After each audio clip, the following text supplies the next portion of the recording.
Hi friends, welcome back to my YouTube channel యురేష్. ఎలా ఉన్నారు అందరూ? మీరందరూ బాగానే ఉన్నారు అనుకుంటున్నాను. ఇక ఇవాళ వీడియో విషయానికి వస్తే మేమున్నామండి చర్లపల్లి రైల్వే స్టేషన్ దగ్గర.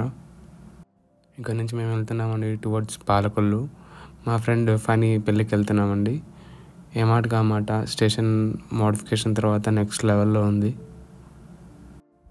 పాలకొల్లులో మా వాడి పెళ్ళితో పాటు అక్కడ చూడవలసిన ఒక ముఖ్యమైన పుణ్యక్షేత్రం శ్రీ క్షీర రామలింగేశ్వర స్వామి దేవాలయం అండి. అది కాకుండా అక్కడ ఉన్న ఫుడ్ ఐటమ్స్ కూడా మీకు చూపించే ప్రయత్నం అయితే చేస్తానండి. Don't forget to like, share and subscribe our YouTube channel అండి.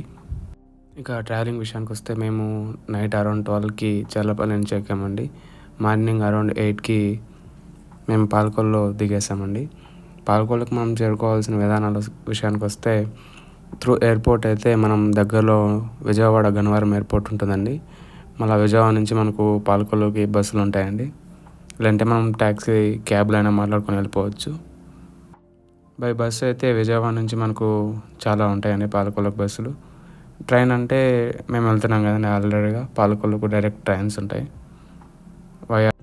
ఇక స్థలపురాణం విషయానికి వస్తే పూర్వం ఉపమన్యుడు అనే శివభక్తుడు బాలకుడు కోసం తన త్రిశూలాన్ని నేలపై గుచ్చగా శివుడు అక్కడి నుంచి పాలదారులు పొంగి పొరలాయంటండి. ఈ కారణంగానే ఈ ప్రాంతానికి క్షీరపురి, పాలకొల్లును ఉపమన్యుపురంగా చెప్తున్నట్లు స్థల పురాణం చెప్తుందండి. క్షీరం అంటే పాలండి. ఆ పేరు మీదగానే ఈ పట్టణానికి పాలకొల్లు అనే పేరు వచ్చిందండి. ఇక్కడి శివలింగం చిక్కని పాలవలే తెల్లగా మెరుస్తూ భక్తులకు కనువిందు చేస్తుందండి. శ్రీ మహావిష్ణువుచే ఈ శివలింగం ప్రతిష్ఠింపబడిందండి. ఈ పుణ్యక్షేత్రానికి విష్ణుమూర్తి క్షేత్రపాలకుడు అండి. ఆదిశంకరాచార్యుడు ఈ క్షేత్రాన్ని దర్శించి శ్రీచక్రాన్ని ఇక్కడ ప్రతిష్ఠించారండి. శివలింగం పైభాగం మొనదేలి ఉండడం వలన ఇక్కడ స్వామివారిని కొప్పు రామలింగేశ్వరుడు అని కూడా పిలుస్తారండి. ఈ ఆలయంలో పరమశివునితో పాటు పార్వతీదేవి కూడా పూజలు అందుకుంటున్నారండి. ఇది కుమారస్వామి ఛేదించిన ఆత్మలింగపు పైభాగం అని తలచి పూజిస్తారండి. స్వామివారికి ఎదురుగా ఉన్న ప్రాకార మండపంలో పార్వతీదేవి కొలువై ఉంటారండి. ఆ పక్కనే సుబ్రహ్మణ్య స్వామి ఆలయం, రుణహార గణపతి ఆలయాలు కూడా కనిపిస్తాయండి. ఈ రుణహార గణపతిని దర్శించడం వల్ల మనకు అప్పుల బాధ నుంచి బయటపడడం జరుగుతుందని మన భక్తులు ప్రగాఢంగా నమ్ముతున్నారండి. ఇది మన ఆంధ్రప్రదేశ్లో పంచారామాలుగా ప్రసిద్ధి చెందిన 5 పుణ్యక్షేత్రాల్లో ఒకటండి.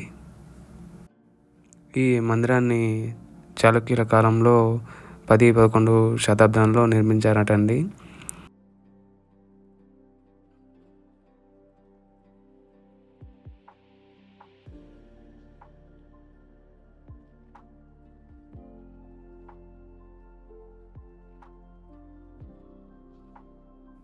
మేము మార్నింగ్ మా వాడి మ్యారేజ్ దగ్గర పనులన్నీ చూసుకొని ఈవినింగ్ అరౌండ్ 4 o'clockకి టెంపుల్కి వెళ్ళామండి. ఆఫ్టర్నూన్ టైంలో ఇది క్లోజ్ చేయబడి ఉంటుంది. సో పెద్దగా రష్ ఏం లేదు. సో మాకు వితిన్ 30 minutesలోనే లోపల దర్శనం అయిపోయింది.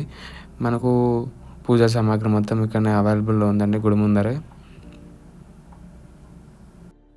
ఏమైనా ఆనాటి చోళ కట్టడాలు మనల్ని మధ్య భ్రమిస్తాయని అనడంలో అతిశయోక్తి అస్సలు లేదండి.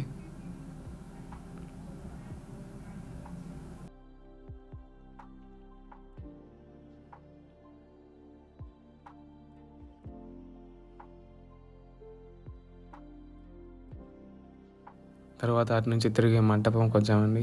ఇది మాకు పెట్టిన డిన్నర్. చెప్తున్నా కానీ ఈ రుచులు తినడానికే మేము పాలకొల్లుకి వచ్చాము యాక్చువల్గా. ఆ తర్వాత మా వాడి ముఖ్య ఘట్టం అండి. దీన్ని వీక్షించి మేము తిరిగి మళ్ళీ హైదరాబాద్కి స్టార్ట్ అయ్యాము.